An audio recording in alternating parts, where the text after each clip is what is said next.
Welcome everybody, I'm Fulvio Dominici Carnino, President of the Ultramundum Foundation, a not-for-profit organization with headquarters in Italy for the research and development of 3D projects and mobile applications. Today we will talk about the Specventure video game for the ZX Spectrum.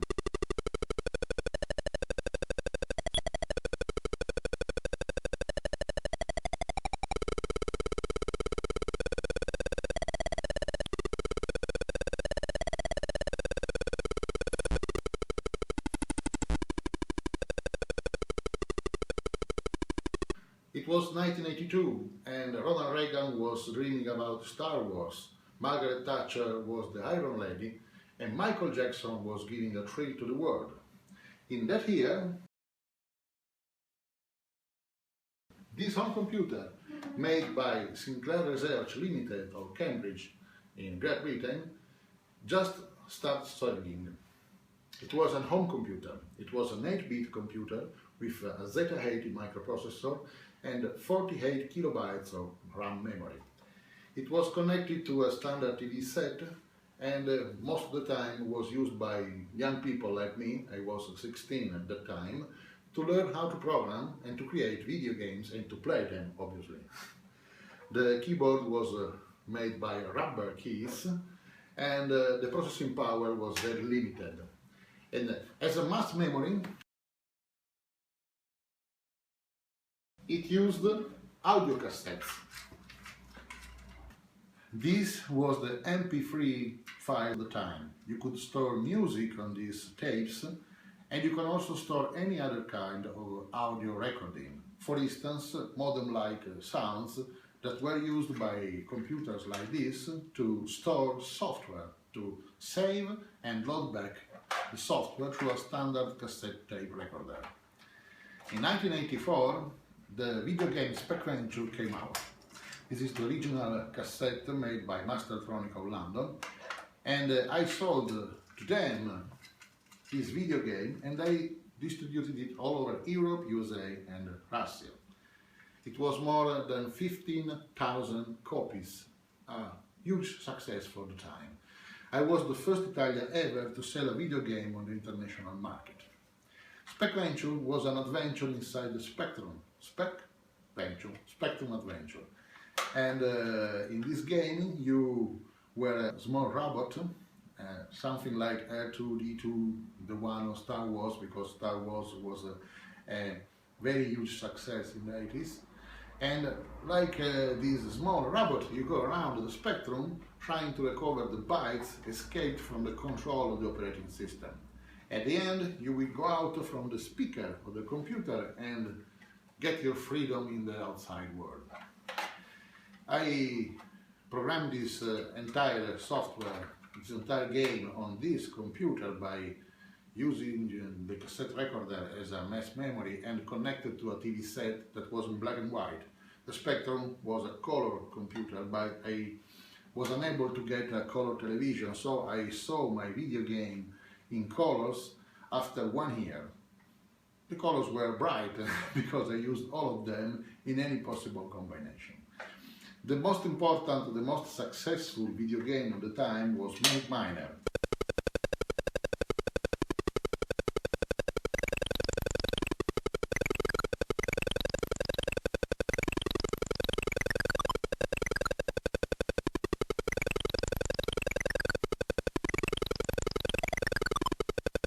Manic Miner was a video game with 10 different game levels and 1 background music. It was very difficult to create a background music for the ZX Spectrum because the sound was created by the microprocessor, and when the microprocessor was emitting sound, it could not do any other thing. So the thing was very difficult to achieve. The idea was to do half the time music and half the time run the game. So the music came out a little bit strange. With Specventure, I wanted to create something very different and more sophisticated than Manic Miner. Manic Miner was the big hit at the time. It was a game with 10 different game levels and 1 background music. In Specventure, I achieved a 30 different level game and 10 different selectable background musics. It was very complex to cram all this kind of content in 48 kilobytes of RAM, but I succeeded in that. Specventure was a success and then it was forgotten. Now, 30 years from 1984, I, with new young people from the Italian universities, created the Specventure Reloaded new version. Specventure Reloaded is a 3D version of the original Specventure game.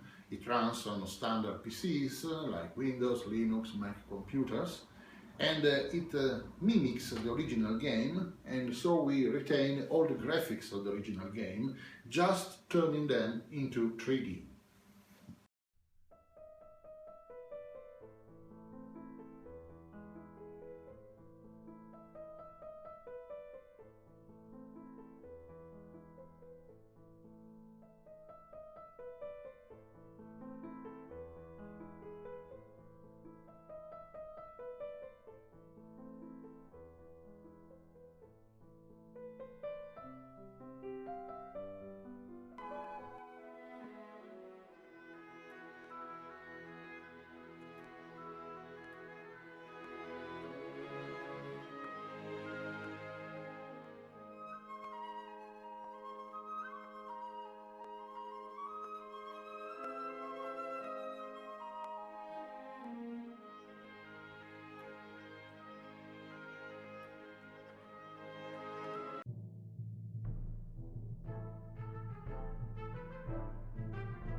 So, what are the difficulties of creating something like a video game of the 80s in a modern, glorious 3D version? First of all, we created a first-person shooter. A first-person shooter is a game where you see things from the eyes of the character, the main character of the game. Whereas in the 80s, you had arcade-like visions. So a vision from above, like a bidimensional map, 2 dimensions, that's all. Nowadays, we can enter into the game and we can play inside it. That is the real thrill you get from the modern technologies.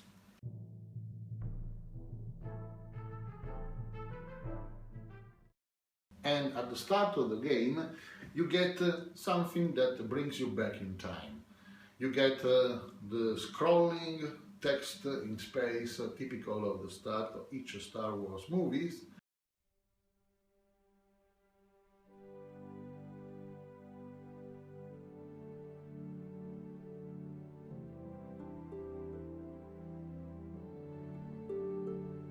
And then you get a recreation of a standard sitting room somewhere on Earth in the 80s, and you get the original music, Ha-Ha, Bruce Springsteen, Miami Vice, Knight Rider, and so on. The preservation of this, the land of the free, and the home of the brave.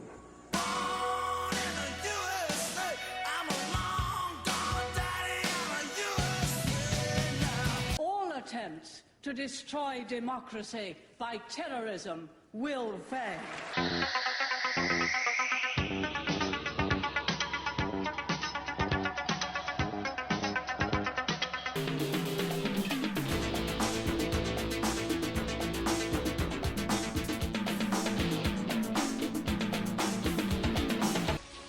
All those moments will be lost in time. Like tears in rain. So you will be brought back to the 80s, and then you will be able to play the game in that moment in time.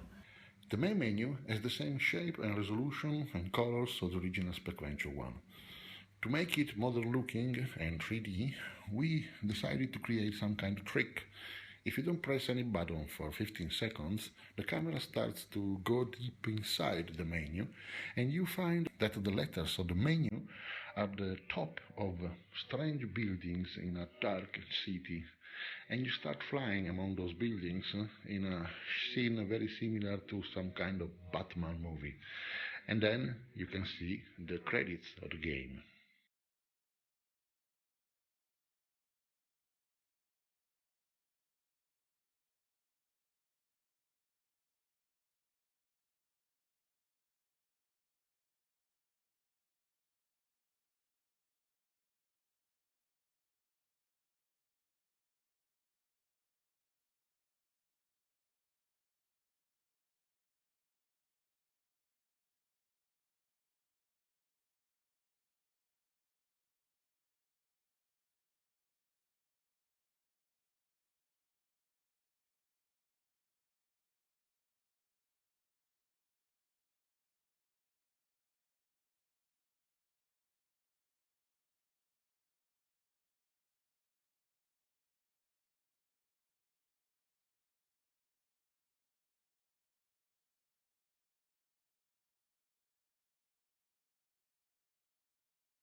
Each level exit door is created after another classic of the 80s, Space 1999. That door is the same door you can find on the Eagle transporter spaceships of the Moonbase Alpha. Also, the sound effects of the game are directly taken from Space 1999, so that who saw the original TV show, you can just find the same effects inside the game. The generic sitting room at the start of the game is a high resolution, fully color, fully shaded and with shadows model, just to show that the platform can handle any kind of modern looking game graphics, where the rest of the game is very similar to the original of the 80s, and so the colors and the shapes are very simple because they were brightful and simple at the time. So, welcome to Specventure Reloaded, and will the force be with you?